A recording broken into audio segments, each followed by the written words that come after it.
ini kita laksanakan adalah patroli tim SAR.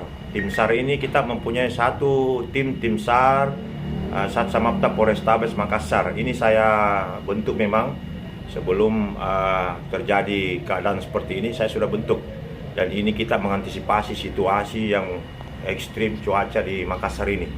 Jadi ini kami mendatangi rumah-rumah warga di blok 10 dan blok 8 di Antang ini. Jadi memang di sini sering air sampai naik di ketinggian 40 sampai 60 pinggang orang dewasa itu ini. Kondisi sekarang bagaimana itu? Kalau kondisi sekarang kita tetap memantau ya, sampai saat ini kami terus di pos-pos SAR kami memantau ketinggian air dan kita siap dengan kondisi-kondisi yang mungkin secara tiba-tiba berubah situasi ini.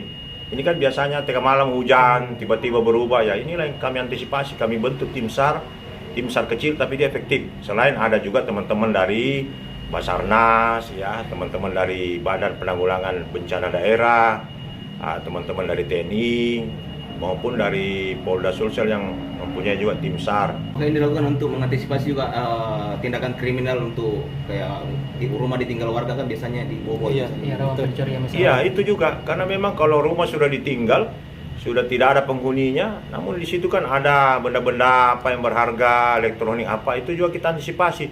Jadi ada juga yang membackup ya, lengkap dengan perlengkapan khusus untuk berpatroli ya, malam kita lihat rumah-rumah mereka, data center. Demikian.